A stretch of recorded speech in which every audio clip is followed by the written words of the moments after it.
That's the Moses Mabhida Stadium in Durban, South Africa, where Spain defeated Germany 1-0 in the 2010 FIFA World Cup semi-finals.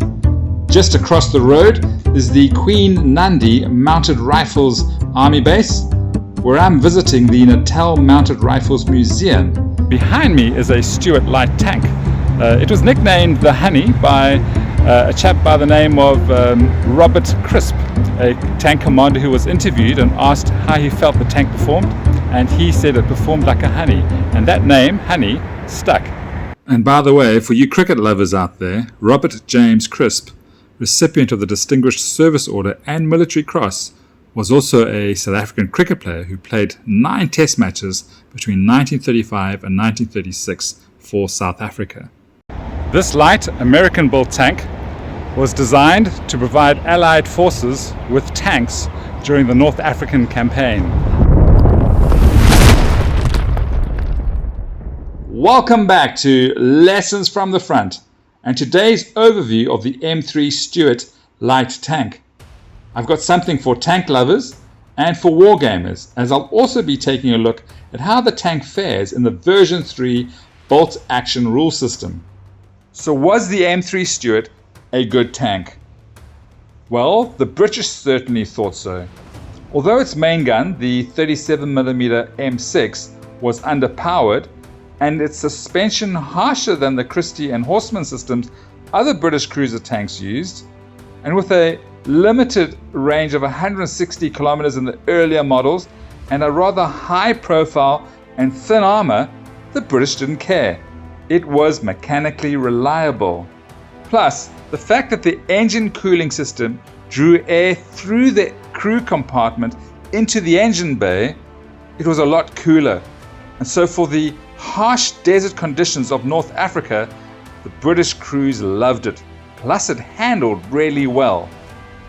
The crews also liked its relatively high speed, especially compared to the Crusader tank, which comprised a large portion of the British tank force in Africa up until 1942. The Crusader had a similar armament and armor to the Stuart, while being slower, less reliable, and several tons heavier. But the Stuart had the advantage of a gun that could deliver high explosive shells. HE shells were not available to the Crusader tanks, severely limiting their use against emplaced anti-tank guns or infantry. If you look at what the Stuart was up against in North Africa, it was superior or comparable in most regards to most of the tanks used by the Axis forces. The Panzer III Aust G, the most numerous German tank, had nearly identical armor and speed to the M3, and both their guns could knock each other out at a distance of 1 kilometer or more. Whilst the most numerous Italian tank and the second most numerous Axis tank overall, the Fiat M1340, was much slower than the Stuart, had a weaker armor all round, and could not penetrate the Stuart's front hull or turret armor at 1,000 meters, whereas the Stuart's gun could penetrate any spot of the M1340. Yet, in spite of this, the Stuart did not perform well during Operation Crusader from mid-November 1941 to the end of that year.